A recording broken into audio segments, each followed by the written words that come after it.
Bueno, bos días. Empezamos, rematado o Consello de Asunta de Galicia, Consello Ordinario. Paso, como sempre, a darlle conta dos temas máis importantes tratados e acordados. Os primeiros son varios temas a proposta da Consellería de Cultura. O primeiro, moi acaído ademais nas datas nas que estamos, é o que nos levou a declarar ben de interese cultural inmaterial o entroido galego. A todos os entroidos galegos, polo seu gran valor como patrimonio inmaterial da nosa comunidade. Falamos dunha celebración, eu creo que a estas alturas non é preciso justificar as razóns polas que tomamos esta decisión. Ten amplísima tradición en boa parte dos concellos galegos. De feito, máis do 60% dos concellos en Galicia elixen algunha destas datas de entroido como festivo local. Hai multitude de manifestacións, ritos, expresións que beben da tradición e que ademais saben adaptarse aos novos tempos para manter a potencia que ten o entroido en Galicia. Sirve ademais para reivindicar a identidade de moitos concellos, ás veces de moitas parroquias, tradicións que levan moitísimo tempo, que favorecen a sociabilidade, o intercambio interxeracional, a participación dende os máis cativos ata a xente de maioridade e, ademais, ten unha importantísima presencia nas artes e nas letras galegas, tanto nas galegas e incluso de fora da comunidade. É certo, decía que declaramos o conxunto dos entroidos galegos BIC, é certo que hai entroidos galegos que xa teñen este recoñecemento individual, que hai entroidos declarados festas de interese turístico, pero agora o que se trata é de ter unha visión de conxunto dos entroidos e recoñecer e proteger o entroido galego, como decía, no seu conxunto, en todas as súas manifestacións, celebracións e lugares. Que supoñe este recoñecemento? Pois establecer unha serie de garantías. Por exemplo, garantir que imos, a partir de ahora, arquivar os documentos relacionados con este patrimonio inmaterial para que non se perdan. Promover, ademais, a incorporación do fenómeno do entroido en Galicia como fenómeno cultural o ensino e tamén crear un repositorio con documentación, testemunhas e material audiovisual que se vaya recompilando sobre os diversos entroidos en Galicia. Con esta declaración elévase a 784 os ben de interese cultural que hai en Galicia recoñecidos pola Xunta. Decía que hai varios cambios de acordo, varios acordos a proposta da Consellería de Cultura. O que agora paso a relatar supón seguir axudando e incrementando ademais un 16% o apoio da Xunta para a organización dos premios Mestre Mateo de Audiovisual. Vanse celebrar na 23ª edición no Concello de Lalín en poucas semanas, o vindeiro día 15, e son 70.000 euros para axudar a Academia Galega do Audiovisual con esta gala que vai premiar os mellores traballos no eido audiovisual en 25 categorías. E o último, o derradeiro acordo, a proposta da Consellería de Cultura, ten que ver co Teatro Fraga, e, como saben, foi adquirido recentemente, conxuntamente pola Diputación de Pontevedra e a Xunta de Galicia, coa intención de, primeiro, rehabilitarlo, concluir a súa rehabilitación e, despois, darlle unha nova vida e convertirlo nun centro irradiador de cultura no Concello de Vigo e na súa contorna e, en definitiva, en toda Galicia. Por lo tanto, o que fixemos foi darlle o visto e prace o plan de usos do Teatro Fraga, que, xa digo, quere convertir este edificio histórico nun centro cultural de referencia en todo o noreste peninsular. Foi un plan moi traballado, pedimos colaboración a multitude de entidades culturais e mesmo a particulares, a artistas, para que fixeran cosas achegas, as mellores suxestións para o resultado final. Hubo moita participación, incluso cidadáns anónimos, e ao final o resultado este plan de usos que hoxe aprobamos e que vai convertir o Teatro Fraga nun centro polivalente. Vai ter un espazo, o Teatro Fraga, para innovación e experimentación artística, albergando residencias artísticas, actividades formativas para profesionais de todo o noreste peninsular.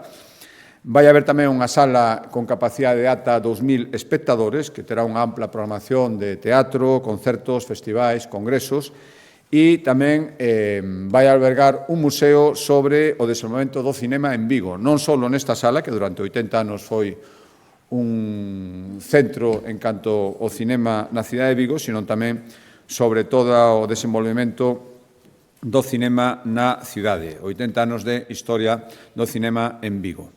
Vaise recuperar, por exemplo, o histórico órgano do Cine Fraga, é único en toda España, por lo tanto, volverá a ter un uso, e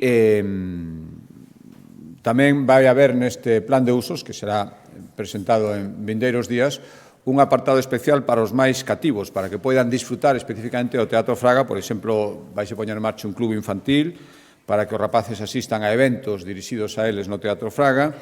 Vai haber multitud de actividades dirixidos aos máis novos e, en definitiva, o que buscamos é que os vigueses recuperen un anaco da súa historia nesta segunda vida que vai ter o Teatro Cine Fraga unha vez que este completamente restaurado e en marcha, plenamente desplegado, este plan de usos que hoxe aprobamos.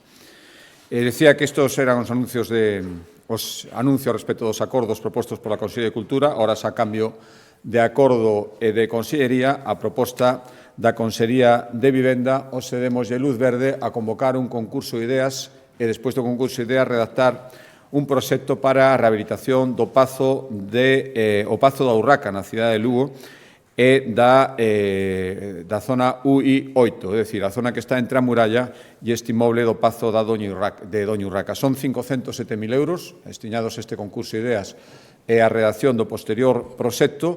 Con que obxectivo? Pois con restaurar este mesmo pazo e 4 edificios que están próximos. Tamén demoler un inmoble que está na franxa entre o Pazo e a muralla e construir outros 3. Este sería o obxectivo. E para que? Pois para que queden dispoñibles 16 novas vivendas, 6 nos edificios rehabilitados e 10 nos de nova construción. Con este concurso de ideas, o que buscamos é redactar un proxecto que garanta a máxima calidade arquitectónica nun entorno como é o barrio lucense da Tinería, que a Xunta de Galicia ven coidando en canto a súa rehabilitación, como saben, nos últimos anos especialmente.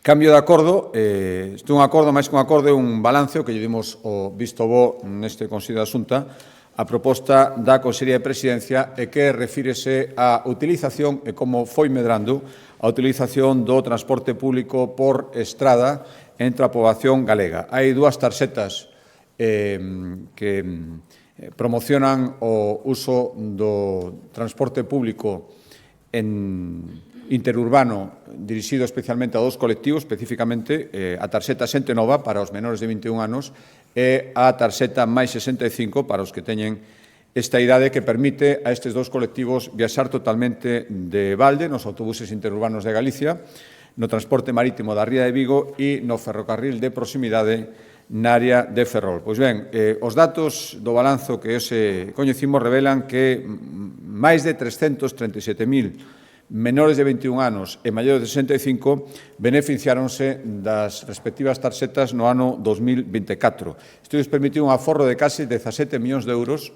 respecto do que terían que pagar se non disfrutaran destas tarxetas. Por facerlles un desglose entre as dúas, a tarxeta máis 65 foron 148.500 maiores de idade os que teñen esta tarxeta para poder viaxar de balde e realizaron, é unha tarxeta de recente creación, máis de 3 millóns de viaxes dende que está instaurada. E no caso dos menores de 21 son casi 189.000 e que, ademais, isto vai medrando con unha boa nova, é un 16% máis que no ano 2023 de usuarios que realizaron case 7 millóns de viaxes de balde con esta tarxeta, que é unha nova cifra récord en canto a utilización da xente máis nova do transporte público en Galicia. Dende que pusemos en marcha estas tarxetas, a Xunta de Galicia destinou casi 34 millóns de euros e temos claro que hai que seguir reforzando esta aposta e no ano 2025 imos destinar a estas dúas tarxetas 17 millóns de euros, que son 3 millóns de euros máis que no ano 2024 para seguir progresando en canto a utilización do transporte público, especialmente por estes dous colectivos. Outro acordo, por unificalos tamén a proposta da Consellería de Presidencia que ten que ver coa mobilidade, perdone, para non ir...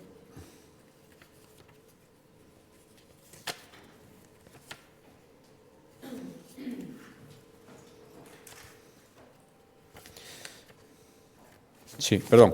O digo para dar os dous xuntos, ten que ver tamén con aspectos de mobilidade, é un informe que presentou un informe técnico elaborado polos técnicos da Dirección Xeral de Mobilidade respecto aos prazos necesarios para executar as infraestructuras do lado español, do lado galego, respecto ao Porto Galicia, ao AVE Lisboa-Galicia. Saben que a semana pasada asistín a un acto onde estaba presente o ministro de Infraestructuras portugués, que deu un dato certo: ano 2032 chegaría o AVE á fronteira con Galicia, deu ese dato e se comprometeu, que por outra banda era o dato acordado na última cimeira que se celebrou entre España e Portugal, non era ninguna novidade o compromiso tasante adquirido polo ministro é o que toca, só dixemos naquel momento,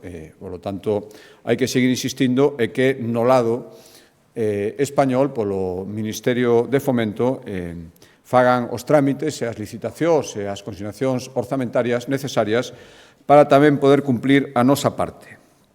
Pois ben, este informe, despois lles facilitaremos os prazos desglosados, o que apunta, o que establece, o que nos temíamos, e xa temos denunciado noutras ocasións, é que no mellor dos casos, se empezara a traballar inmediatamente, máis alá dos trámites que están máis que iniciados, non estaría finalizado ata polo menos o ano 2034. Estou falando da salida sur que chega ata Porriño, porque dende Porriño ata a fronteira portuguesa nada sabemos a día de hoxe. Pero xa que o que se estaba discutindo estes días era a saída sur, o informe que hoxe coñecimos, o cronograma ten que ver con esta saída sur.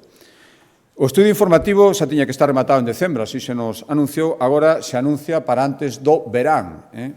Supoñendo que se cumprira ese prazo, faltarían, xa digo que facilitaremos todo ese cronograma detallado, faltaría a tramitación ambiental, 18 meses, despois a contratación do proxecto, licitación das obras e execución das obras. Todos eses trámites serían 3 anos, máis a licitación das obras, por a súa complexidade, non poderían levar, no mellor dos casos, máis aló de 5 ou 6 anos. A partir de aquí, isto é o que se establece cunha tramitación normal.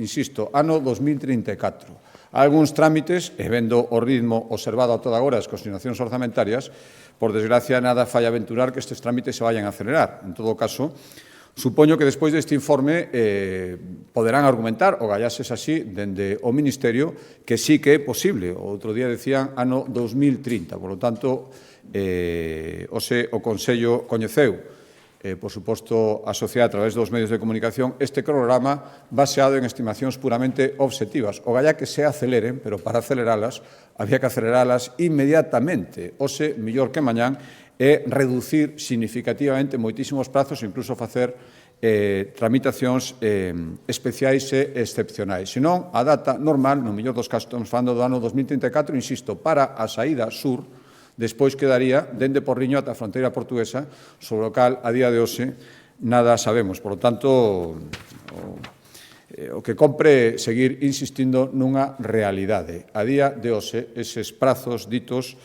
pola parte española e, polo tanto, por interese galego, son imposibles de cumprir e o gallá que esta constatación sirva para que se tomen decisións rápidas e todo cambie, pero, por desgracia, nada parece facer indicar que isto vai a ser así. Volvo a acordos de outras consellerías, a proposta da Consellería de Política Social. Hoxe aprobamos reforzar a colaboración que xa vimos mantendo na Xunta de Galicia con ATEGAL, que é a Asociación Cultural Galega de Formación Permanente de Adultos. Pois para que? Pois para que poidan seguir traballando as 8 aulas senior que traballan a día de hoxe en Galicia e que no ano 2024 superaron os 1.200 participantes en diferentes actividades de tipo cultural, ocupacional, saúde, lecer. Son 200.000 euros para que as persoas de maior idade poidan seguir beneficiándose das actividades nestas aulas senior feitas en colaboración con ATEGAL. Cambio de consellería, importante acordo relacionado cos agresións aos profesionais sanitarios que constatamos con sucesos especialmente reprobables, pero que somos perfectamente conscientes de que unha práctica habitual que dende a Xunta de Galicia debemos facer todo o posible para atallala ou, cando menos, disminuíla. Tomáronse medidas dunha maneira máis ou menos inmediata, pero agora queremos ir máis alá, darlle máis estabilidade, máis planificación a esta reacción, e o que fixemos hoxe no Consello da Xunta de Galicia foi acordar o inicio dos trámites, que agardemos que sexan o máis rápidos posibles, para reformar a Lei de Saúde de Galicia, que data do ano 2008, e con esta reforma o que queremos é incorporar un paquete de medidas para protexer os profesionais do Servicio Galego de Saúde fronte a calquera tipo de agresión física ou tamén verbal. Que novidades queremos introducir? Pois, por exemplo, que as herencias comuniquen de oficio á Fiscalía calquera agresión, aínda que a víctima non presente denuncia. Tamén habilitar a Asesoría Xurídica da Xunta de Galicia para persoarse en todos os procedementos penais incoados por agresións a profesionais sanitarios. Tamén que a Xunta teña capacidade para sancionar de xeito administrativo o agresor, aínda que finalmente se considere que non hai infracción penal. E tamén que o Sergas poña a disposición das persoas que sufran estas agresións dos profesionais un servicio de axuda psicolóxica e a Asesoría Xurídica da Xunta un servicio de apoio legal. E tamén crear un rexistro de agresións no eido sanitario e promover plans de prevención para avaliar os riscos e saber en cada centro que medidas que non estean tomadas deban ser adoptadas. Xa, como decía, xa tomamos medidas de xeito inmediato que xa están en marcha, ese grupo de traballo que está analizando e revisando os actuais protocolos con independencia da modificación da lei. De abril a setembro vanse celebrar 24 cursos formativos para que máis de 4.000 profesionais dos Sergas saiban como actuar ante unha conducta desafiante, potencialmente agresiva, ou frente a unha agresión no centro de traballo, e tamén ampliar o número de espazos que contan cun botón de alerta. Hai moitos que só teñen, outros que non, seguiremos ampliando a existencia dese dispositivo ata chegar, se posible, a totalidade dos centros sanitarios. Cambio de acordo de consellería, a proposta da Consellería de Emprego, hoxe fixemos tamén un balanzo e convocamos os novos cursos de microformación, as actividades de microformación que vimos impulsando nos últimos anos nas empresas, que son eses cursos de corta duración e moi focalizados nunha actividade concreta para permitir, sobre todo, a empresas que van lanzar unha nova actividade, darlle unha formación rápida os seus empregados.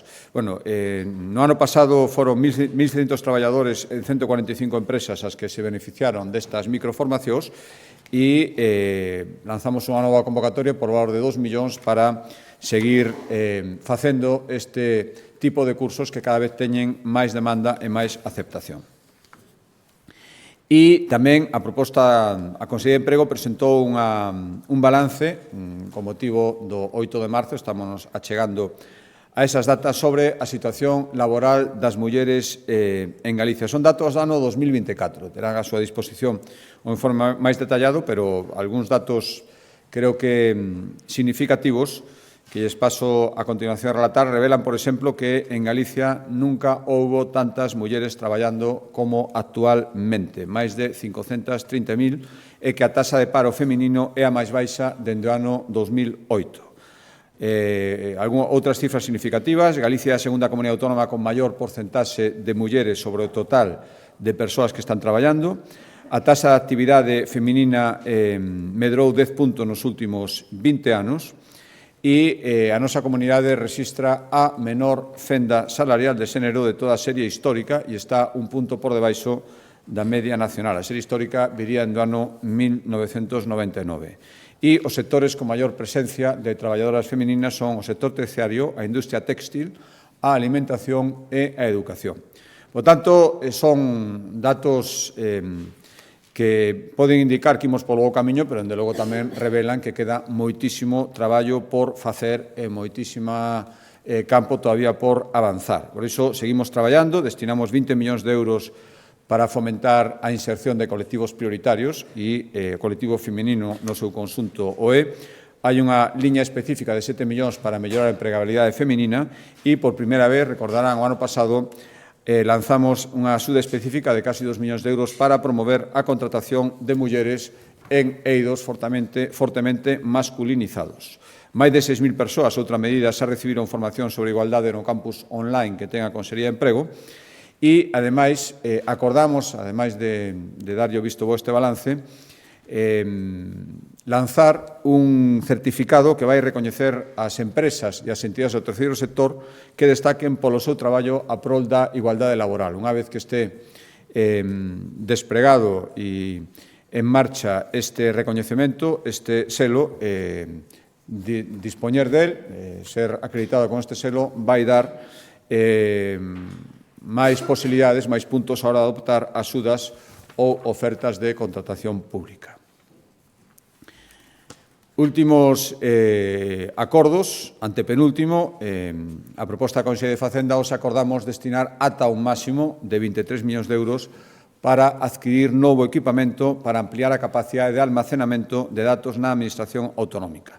É necesario polo aumento de servizos digitais, pola velocidade casi vertixinosa o que avanzan as novas tecnoloxías e tamén a necesidade de seguridade digital dos datos e, polo tanto, hai que ir repoñendo material, imos adquirindo novo material máis avanzado tecnolóxicamente e estes 23 millóns de euros é un contrato marco, se ese sería o tope del se irá dispoñendo según necesidades, pois vai supoñer mercar novas cabinas de almacenamento, discos de alto rendemento, directores de fibra. Todo isto vai instalado no Centro de Proceso de Datos que a Xunta de Galicia ten na Cidade de Cultura e tamén en San Caetano, e o que buscamos é lograr un acceso máis fiable e máis rápido aos datos, tanto accedereles como manesalos, maior seguridade fundamental na súa custodia e un mellor rendemento nas aplicacións das que dispoñemos. O noso objetivo é avanzar cara a un novo digital que vai concentrar nun único punto todos os datos e a información que se establece na relación entre os cidadáns e a Administración da Xunta de Galicia. Por tanto, o objetivo é que calquera galego poida consultar na carpeta cidadá, que terá o seu nome, toda a información que se xerou nas súas relacións entre el mesmo e a Administración, unha persoa física, unha persoa xurídica, e tamén esta adquisición de materiais va encarada hacia ese objetivo. Pero o último acordo é un informe que presenta a Consellería de Economía en relación ao posible impacto que os posibles anunciados, é certo, arancéis por Estados Unidos poderan ter nas exportacións galegas. Tomando como referencia, vendo os anuncios, que podrían chegar ata un 25%, e tendo tamén como referencia que hai aproximadamente 1 millar de empresas galegas que a día de hoxe exportan a Estados Unidos, delas, ademais, máis de unha terceira parte, 350, fano dunha maneira regular, é dicir, levan como mínimo 5 anos exportándose a este país. E tendo en conta tamén que os sectores máis representativos son o aluminio, os produtos vitivinícolas, os viños e tamén os bens de consumo, pois, digo, estes datos por enmarcar o informe. O primeiro dato significativo é que as vendas a Estados Unidos do conxunto das empresas exportadoras galegas son ao redor de 800 millóns de euros. É un 2,6% do total de exportacións, que, como saben, este ano volveu a batir un récord e superou, este ano, no ano 2024, volveu a batir un récord e superou os 31.000 millóns de euros. Por tanto, o conxunto das exportacións a Estados Unidos, a día de hoxe, exportacións directas, estou falando, que son as que serían o xeto de arancel, é de 800 millóns de euros.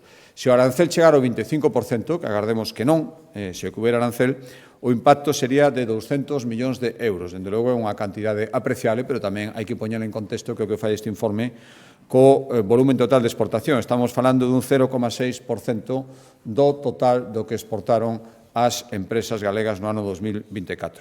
Por tanto, agardemos que o efecto sexa o máis limitado posible, se fora dun 25%, o máximo que se anuncia, chegaría a estas cifras que acabo de darlles.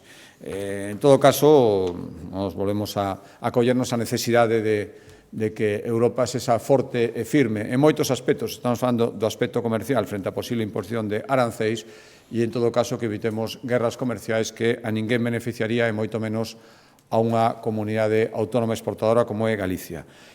Hoxe acordamos tamén activar un observatorio de vixiancia respecto á política arancelaria que se anuncia a través da antena empresarial que o IGAP ten en Estados Unidos, concretamente na cidade de Miami, e que asesorará as empresas galegas e ofrecerá apoio técnico a información que desde aí se pode obter e sesións formativas e informativas no caso de que finalmente se establecera algún tipo de arancel.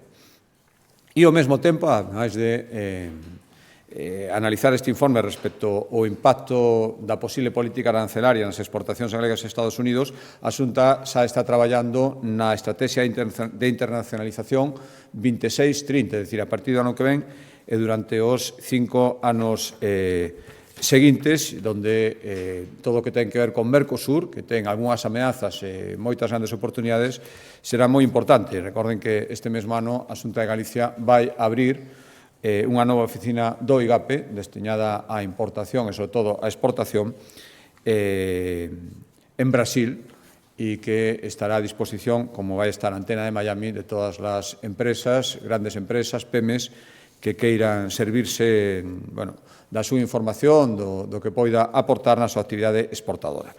E o último acordo, que explicará máis polo miúdo a Consellería de Política Social, ten que ver co plan de axilización e simplificación dos trámites de dependencia e discapacidade, ese plan de choque que, recordarán, foi presentado a finais do ano pasado. Dende a entrada en vigor deste plan, aumentaron casi un 60% as resolucións emitidas en materia de discapacidade e casi un 25% os expedientes resoltos en materia de dependencia. Xa están funcionando as novas xefaturas provinciais de discapacidade, unha por provincia que anunciamos, están funcionando, e xa se reforzou o persoal necesario para levar a cabo este plan de choque. Ademais, melloramos o sistema de citas, un aviso por móvil, e se non se obtén resposta unha chamada por teléfono, o caso de que o 60% dos convocados están asistindo ás citas e queremos que siga subindo esta porcentaxe. En definitiva, seguimos traballando para, sempre recoñecimos que había un marxen de mellora amplio no tratamento destes expedientes e o que imos facer, o que imos expoñer agora, vai expoñer a conselleira, é o balanzo e as perspectivas deste plan de choque unha vez que leva un par de meses xa en funcionamento.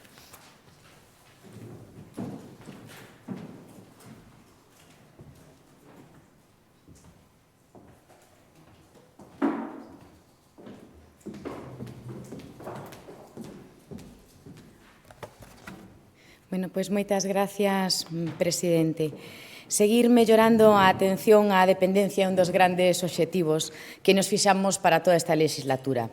O forte impulso que deu Galicia neste ámbito nos últimos 15 anos levou a que na actualidade a nosa comunidade autónoma sea unha das mellores con ratios de atención a nivel nacional.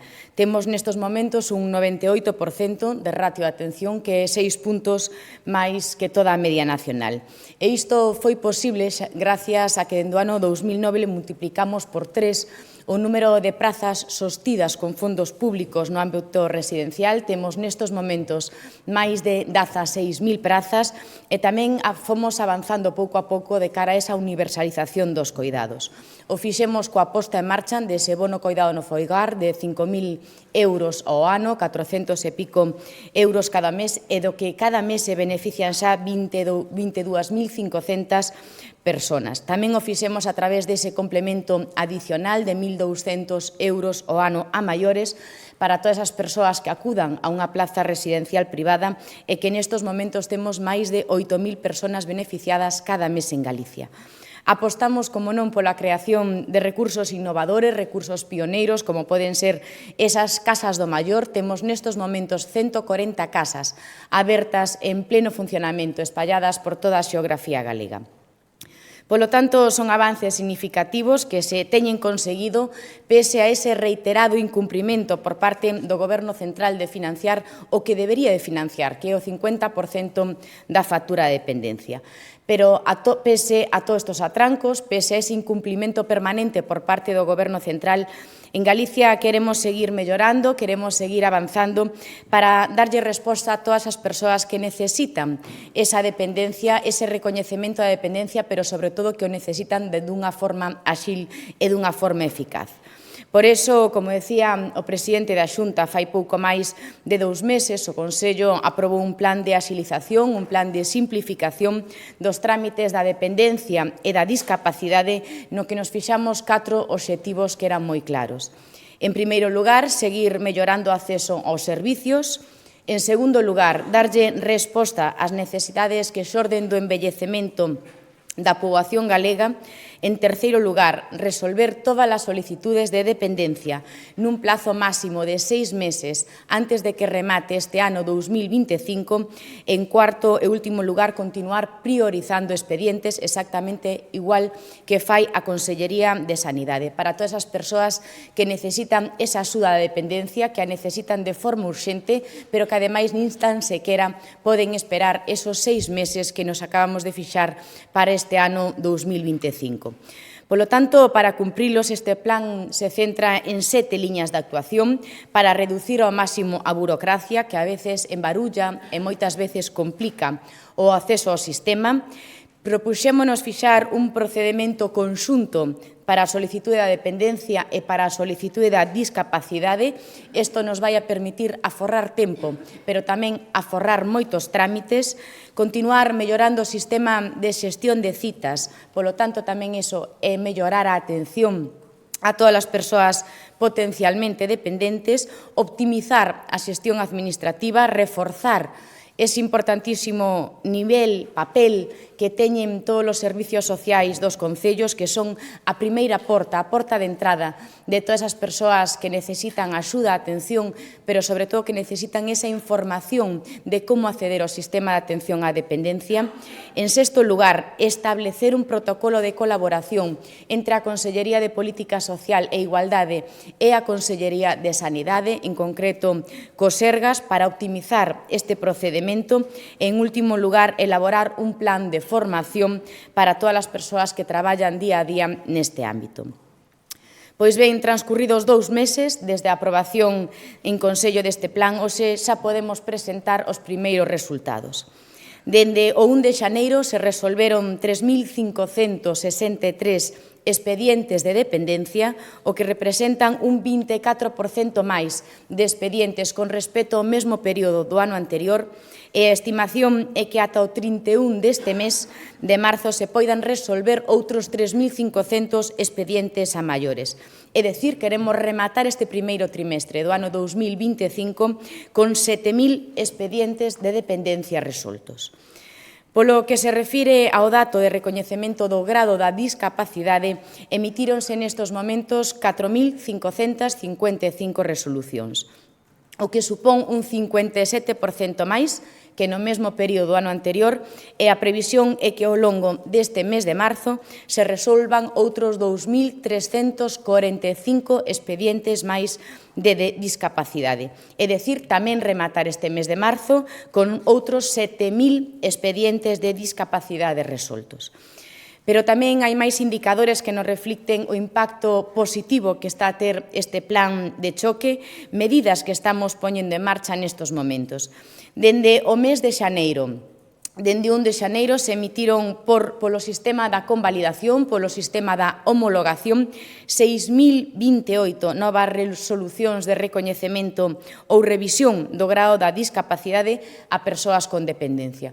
Como saben, un sistema de convalidación, unha persoa con grado 1 ten o 33% da discapacidade, unha persoa que ten o grado 2 de dependencia ten o 66% do grado de discapacidade, e unha persoa que ten un grado 3 de dependencia ten o 100% da discapacidade de forma automática.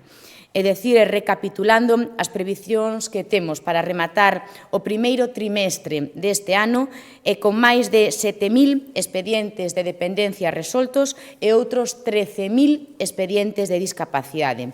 En total, en tan solo un trimestre, 20.000 expedientes se xuntamos dependencia e discapacidade. Este empuse ás valoracións se debe en gran medida a que conseguimos reducir ao máximo os trámites con ese novo modelo de solicitude conxunta que está previsto neste plan de choque e que está operativo dende os primeiros días do mes de xaneiro. Con este novo modelo xa non é necesario presentar xunto coa solicitude máis informes, senón que únicamente fai falta presentar o propio informe, o propio papel da solicitude, ningún outro documento adicional. Estes datos nos permiten ser optimistas en canto á forma e como están dándose eses primeiros frutos, eses resultados, este plan de choque. En canto á optimización da xestión administrativa, outra das liñas de actuación que están recollidas neste plan, cabe sinalar que nestes momentos xa están creadas esas 4 xefaturas de servicio da discapacidade, como habíamos comentado, unha por cada provincia, e tamén se reforzou o personal dos distintos departamentos territoriais segundo as necesidades específicas que tiña cada un destes departamentos. Se incorporaron xa neste momento 11 profesionais nos servicios de dependencia de toda Galicia. Pero, ademais destas novas incorporacións, se manteñen ata o ano 2027 os plans de reforzo do personal para as valoracións. Un plan de reforzo de personal que, como saben, remataba agora, se vai a estender ata o ano 2027. Son máis de 100 profesionais que van a continuar prestando os seus servicios na área da discapacidade e da dependencia.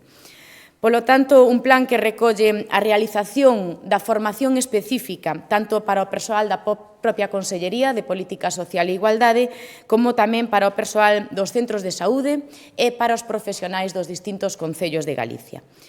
O contido desta formación se centra principalmente en aspectos como son os cambios normativos que fixemos dende a Xunta de Galicia, a actualización de todas as aplicacións, as ferramentas de información e tamén de asesoramento a todas as persoas que queren solicitar ese recoñecemento da dependencia ou da discapacidade e tamén como realizar esa presentación telemática de todas as solicitudes. A día de hoxe, o balance deste plan de formación é o seguinte. Xa se realizaron cursos de formación presencial para os profesionais dos equipos de valoración dos 4 departamentos territoriais, se desenvolveron 6 sesións formativas dirixidas especificamente á atención e á formación dos profesionais dos servicios sociais comunitarios e dos centros de saúde. En estas sesións participaron 870 profesionais dos distintos ámbitos. Estánse a desenvolver tamén seminarios web para o persoal administrativo e para todos os terapeutas ocupacionais. Estes seminarios que se están levando a cabo nestes momentos se centran no manexo de todas as novas aplicacións informáticas para a recepción e tamén para a tramitación das solicitudes e tamén a aplicación do baremo de mobilidade. A maiores no ámbito do persoal, estamos a implantar, como saben, un plan de produtividade con incentivos económicos que, ademais, é un plan de produtividade que está a ser moi ben acollido por parte dos profesionais. Aproximadamente o 70% do persoal dos servicios de dependencia e dos servicios de discapacidade xa amosaron a súa disposición para participar neste plan. Outro dos piares do plan é a mellora da xestión das citas. Tiñamos detectado, antes da entrada en vigor en este plan, que non facer esa correcta citación segundo as necesidades e as de cada persona usuario ou de cada persoa potencialmente dependente provocaba máis retrasos no proceso de recoñecemento e valoración da dependencia ou da discapacidade. Polo tanto, para evitar todo isto, implantamos un novo sistema de citación automática a través de mensaxes no teléfono móvil co obxectivo que ten axendar todas as citas de maneira consensuada cas familias. É dicir, non é a Xunta de Galicia a que lle pon solamente unha cita a persoa e se non pode, vólvese a citar, senón que de forma xa automática se vai consensuando con esas familias cal é o mellor día para a persoa para poder citalas. Polo tanto, non pasan cousas que ata agora poderían pasar, como é que unha persoa non poida acudir á cita ou se ese día lle viña mal, pois esa cita se perdía. Nos 2 meses que leva funcionando este sistema, máis do 60% das persoas que recibiron esa mensaxe nos seus teléfonos móviles confirmaron ou modificaron esa cita que se lle propoñía. Pero, ademais, este plan tamén aborda tres cuestións que son moi importantes para continuar mellorando o sistema de atención á dependencia, como son a coordinación sociosanitaria, como é o traballo dos servicios sociais dos distintos concellos de Galicia e tamén, como decíamos, esa atención prioritaria, priorizar expedientes, priorizar necesidades para as persoas maiores de 80 anos, así como ese recoñecemento automático do grado 3 de dependencia para todas as persoas encamadas, para todas as persoas que teñen ou que padecen cánceres terminais, para todas as persoas que teñen Parkinson en fase 5 ou tetraplexia. Ao respecto da primeira cuestión, está xa elaborado ese protocolo de colaboración co Sergas, un protocolo que se asinará nos vindeiros días e que permitirá cruzar de forma automática toda esa información que é necesaria para continuar avanzando na tramitación dun expediente de valoración da dependencia. Cal é a principal vantaxe? Pois a principal vantaxe é que para o usuario é que se elimina de forma permanente esa necesidade que tiña a persona maior ou a familia de acudir ao seu médico de cabecera para solicitar ese informe de saúde por parte do Sergas. Senón que agora todos os profesionais dos servicios de dependencia poderán xa solicitar de oficio electrónicamente esos informes de saúde ao Sergas, pero tamén os usuarios terán información sobre como está avanzando este proceso a través da aplicación Sergas Móvil.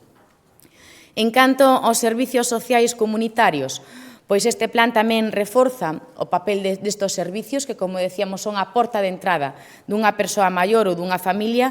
Reducimos de forma moi importante as súas tarefas administrativas e as súas tarefas burocráticas para que se poidan centrar no realmente importante que é no asesoramento e na información que se lle dan ás persoas maiores e a todas as familias que necesitan dunha prestación ou dun recurso. O que pretendemos e o que queremos é que os traballadores sociais guíen a todas as persoas maiores neste procedimento, que informen de todos os servicios e as prestacións que teñen disponibles en ese momento, que sigan facendo ese seguimento de cada expediente, de cada caso, pero sobre todo tamén que poidan presentar eles en nome da persona maior ou desa familia esa solicitude de dependencia. E, por último, no que atixe a atención preferente, con este novo plan teñen prioridade na atención, como decíamos, todas as persoas maiores de 80 anos, as persoas que padecen enfermidades crueles e devastadoras, como pode ser a ELA, pero tamén seguimos mantendo todos os colectivos prioritarios que tiñan até este momento, como son as emerxencias sociais, os nenos menores de 3 anos, e agora tamén, como anunciamos, de forma automática e sen pasar por esa valoración, se dará o grado 3 de dependencia a todas as persoas que padecen cánceres terminales, encamadas, Parkinson en fase 5 ou tamén unha tetraplexia. En definitiva, estes son os primeiros plazos dun plan moi ambicioso que elaboramos dende a Xunta de Galicia. O que queremos é seguir mellorando o acceso de todas as galegas e galegos ao sistema de atención á dependencia e que teñan canto antes esos servicios ou esas prestacións que necesitan. Os datos deste primeiro balance, como decíamos, apenas 2 meses despois de entrar en vigor, son moi positivos e nos indican que estamos na boa dirección, pero tamén vamos a continuar insistindo dende a Xunta de Galicia na necesidade de que o Goberno central cumpra o que di a lei, que é esa financiación a partes iguales entre as comunidades autónomas e o Goberno central, porque o financiamento actual é insuficiente, está desequilibrado con respecto ao que aportamos dende a Xunta de Galicia. Pero non solamente está desequilibrado, senón que o Goberno central, en lugar de ir incrementando ano a ano a aportación á Xunta de Galicia para chegar a ese 50%, esa aportación por parte do Goberno central vai diminuindo. Se no ano 2023 o Goberno central lle aportaba á Xunta de Galicia un 40% dos fondos da dependencia, no ano 2024 diminuiu ata o 34,9%, é dicir, 15 puntos menos do que lle corresponde. En definitiva, a realidade é que ano tras ano a débeda do Goberno central con Galicia continúa aumentando e nestes momentos, como ben saben, xa supera os 2.500 millóns de euros. Polo tanto, a vindeira semana que estou convocada a un Consello Territorial en Madrid, reclamareille de novo ao ministro dúas cuestións que entendemos que son fundamentais.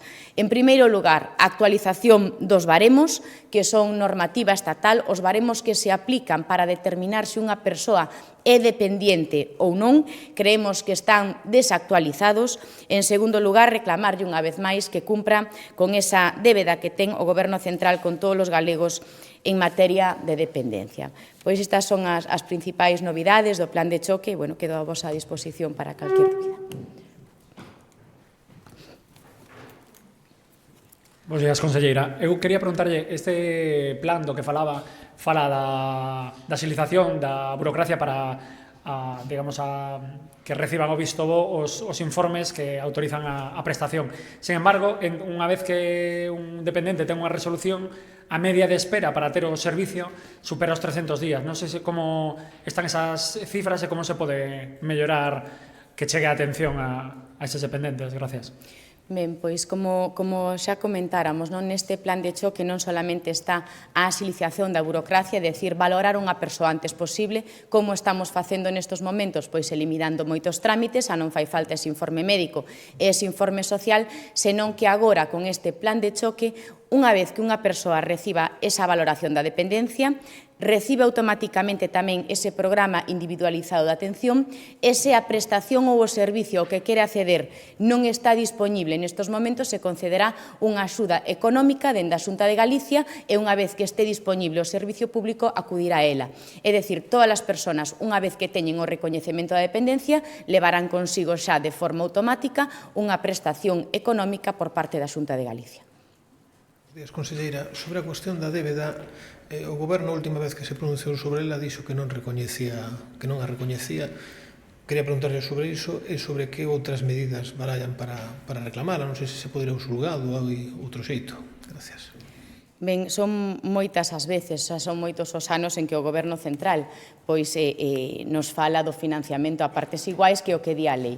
Hai uns meses o propio ministro Bustinduí de Servicios Sociais recoñecía que o seu compromiso era continuar incrementando esa aportación por parte do Goberno central. Ben, en primeiro lugar, non é o seu compromiso, é o seu deber legal, o di a propia lei de dependencia, o cumprimento da financiación a partes iguais. En segundo lugar, son 2.500 millóns de euros que se lleva a Galicia, pero tamén a moitas comunidades autónomas, a todas as comunidades autónomas, porque non cumpre con ningunha comunidade. En terceiro lugar, que non é certo, senón que é falso, que o Goberno central continúe incrementando os fondos da dependencia, senón, como acabamos de comentar, no ano 2023 aportaba un 40%, no ano 2024 un 34,9%. Co cal, o Goberno central o que non pode facer é continuar poñéndonos máis obrigas ás comunidades autónomas, máis obrigas aos concellos, como pode ser ese servicio de axuda no fogar, no que o Goberno central incrementa horas. Ahora, con esa nova lei de dependencia, con esa modificación da lei, o que pretende que os profesionais do servicio de axuda no fogar poidan acompañar a unha persoa dependente, pois ao médico ou acompañalo a facer a compra, pero sen consultarnos antes ás comunidades autónomas, pero sobre todo sen consultar cos concellos se van a dispoñer, primeiro, de financiamento, segundo, se van a dispoñer de todo ese persoal que vai a ser necesario. Co cal o Goberno sigue instalado no eu invito e ti pagas, o que é inadmisible dende a Xunta de Galicia. Moi boas, conselleira. Unha cuestión sobre un tema que non está relacionado con isto. Pasadas un par de semanas sobre a denuncia que fixo en redes polo panfleto no que aparecía vostede dicindo que iba de rebaixas e que estaba moi cansada, que andaba por aí circulando da CIGA para chamar a unha manifestación. Que valoración fai logo de que destas 2 semanas non se manifestase nin da CIGA nin do BNG en contra da mensaxe ou se o fixeron? Pois a verdade é que me doe moito, pero sobre todo me doe moito como muller que Ana Pontón non se atreva a condenar o machismo. E, sobre todo, que non se atreva a condenar o machismo cando é nacionalista. Polo tanto, eu supoño, espero, é posible, que ao mellor a señora Pontón ou algunhas das súas compañeiras viviron en algún momento episodios machistas, tanto dentro como fora do seu partido.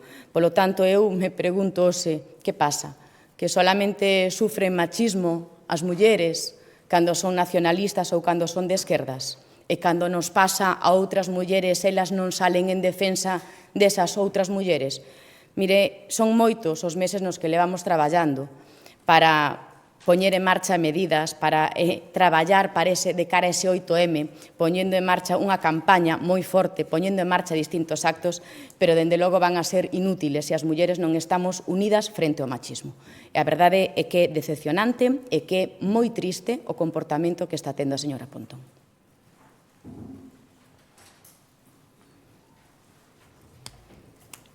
Bueno, moitas gracias.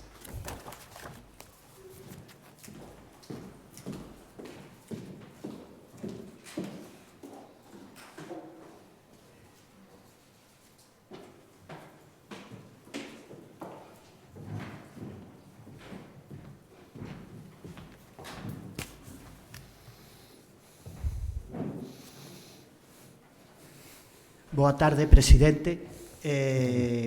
A semana pasada o Partido Popular votou no Parlamento Galego contra o traspaso das competencias de tráfico a Galicia. A este respecto, quería facerlle dúas cuestións.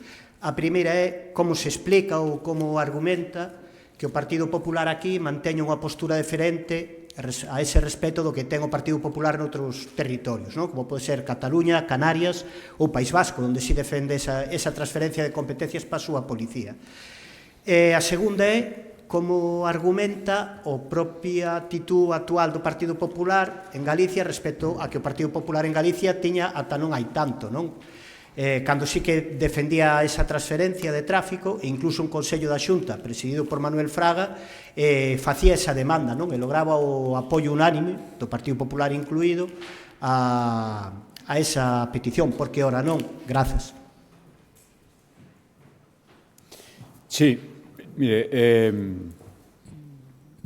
o Goberno da Xunta de Galicia defende o que cree que convinte para Galicia, é dicir, en cada momento. Bueno, vostede remontase nada máis e nada menos que a época de Manuel Fraga, por tanto, as circunstancias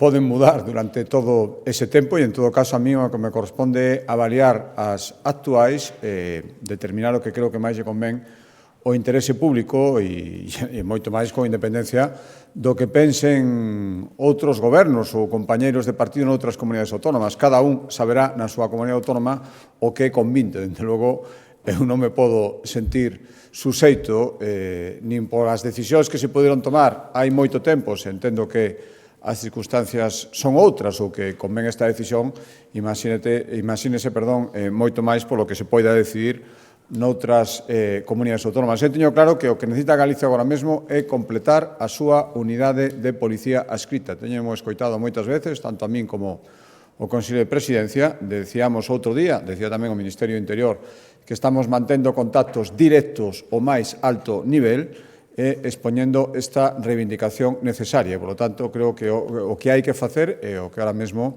é necesario, moito máis alá de esta reivindicación. Supoño que algúns no Partido Socialista están esperando este tipo de argumentos para non facer nin unha cousa nin a outra. Por tanto, eu o que pido é o que estou dicindo agora mesmo, que creo que é o que é necesario agora mesmo para Galicia. Sobre o seu compañeiro de partido, Carlos Mazón, queríalle preguntar se pensa que ten que haber unha reflexión interna no seu partido pola situación que se está xerando. Hai enquisas que din que está arrastrando a valoración do PP. Tamén lle quería preguntar se pensa que se pode manter no seu posto, se pensa que debería dimitir. Se vostede se vise nunha situación similar, por exemplo, pasalle que está saindo á rúa e recibendo conberros pedindo a súa dimisión, hai manifestacións pedindo a súa dimisión, vostede que faría neste caso? E, por último, quero lle preguntar se está en contacto con el, se vostede falou sobre a súa situación ou cando foi a última vez que estivo en contacto con el por este asunto. Grazas. Mire, respecto a non poder sair á rúa, temos o campeón de todo iso, que é o presidente do Goberno, e en ningún caso se plantexa dimitir. O sea, que se ese fora o criterio, aí está o mellor exemplo de que eso parece ser que non é moi importante. O presidente do Goberno hai moito tempo que non pode sair á rúa sin ser abucheado dun xeito, diría que, seralizado. Respecto ao que ten que facer o presidente da Generalitat, ele ten que tomar a decisión. El dixo que a súa continuidade quedaba suxeita á reconstrucción de Valencia e, polo tanto, el mesmo o dixo a súa efectividade, a súa eficacia nesa reconstrucción a que ten que determinar ou non a súa continuidade. Un pouco máis podo decir. E respecto a Si falo con el, a última vez que estuve con el, na reunión en Asturias, que tivemos aí algo máis dun mes, despois do Nadal, e pois ali non só falou comigo, falou con todos, deunos as súas razóns e a súa visión de como estaba todo nese momento, o que pasara, o que tiña que facer, as súas perspectivas de futuro, e dende entón é certo que non volvín a falar con el, pero non quero decir que en calquer momento poida coincidir, pero a última vez que falamos directamente foi haberá algo máis dun mes.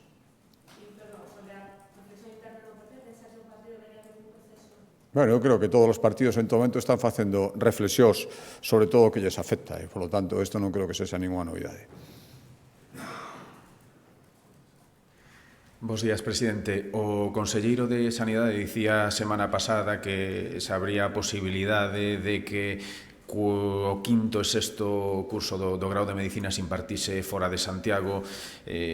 Tanto o decano como o reitor da USC dixeron que non semella a mellor das ideas. Contempla a Xunta levar adiante eses plans? Mire, isto é verdad que é unha proposta que está no seu inicio. A Facultade de Medicina de Santiago é a máis grande de todo o país, a máis grande de España. E, por lo tanto, este número importante de alumnos é a decisión consensuada por todos os reitores no seu momento e mantida polos sucesivos equipos reitorais de que houbera unha única facultade de Medicina con sede en Santiago e dependente da Universidade de Santiago de Compostela, tiña que ser compatible para que lo funcionase coa necesaria extensión da actividade docente no resto do territorio galego e, ademais, aproveitando o potencial dos magníficos profesionais, o potencial docente dos magníficos profesionais que están traballando nos diferentes centros sanitarios en Galicia. Por lo tanto, aquí o que se trata é de ter o persoal, os futuros médicos e médicas mellor formados posibles. Por tanto, se isto pódese facer estendendo a docencia máis alá do que está actualmente, en máis cursos dos que están actualmente, por certo que algún curso, o último curso xa se pode facer fora de Santiago, eu creo que unha boa cousa, sinceramente, cando o propón a Consellería de Sanidade, é pensando niso, e ninguén tense que sentir agredido, nin pensar que iso vai disminuir a calidade de docencia. Antes ben, o contrario. Dito isto, unha proposta inicial a que lle queda moito por avanzar, dando por sentado, que iso a min a día de hoxe me parece indiscutible, que a centralización nunha única facultade de Medicina, iso debe seguir así. Outra cousa é como se planifica a docencia para precisamente poder mellorala e que os estudantes reciban a mellor formación posible.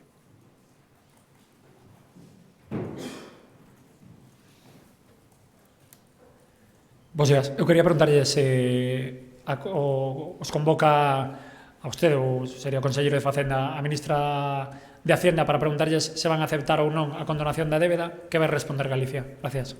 Pois estaríame convocando a mesma ministra que hai apenas un ano en Galicia alporizábase toda e decía que mentíamos e que estábamos inventando que houbera unha condonación. Por lo tanto, fíxese vostede que seriedade na convocatoria. No momento, eu o que lle diría é que pasa co financiamento autonómico. E se, como nos temeamos, primeiro, isto sirve para, aproveitaría para decirlle eso, sirve a ela e ao seu goberno para esquecerse de que o financiamento autonómico que realmente importa, borraron no último Consello de Política Fiscal e Financeira, por tanto, hai que retomarlo, eso é o que nos importamos.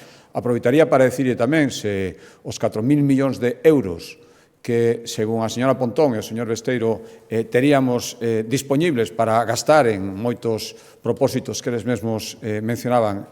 É así, porque se é así, diríalle que, por suposto que sí, e preguntaríalle tamén se isto, como nos tememos, non é a primeira parte do pacto que teñen co independentismo catalán, primeiro, condonarlles a débeda, e, segundo, facer un concerto singular. E, de paso, tamén preguntaríalle os criterios polos que está calculada esta condonación e por que cada galego, ao final, vai ter que pagar 220 euros máis de débeda. Asumiría 220 máis de débeda, trasladada, é certo, outro goberno, pero sigue non só existindo, senón que aumenta para cada galego, e por que a outros se lles condona moito máis que a Galicia.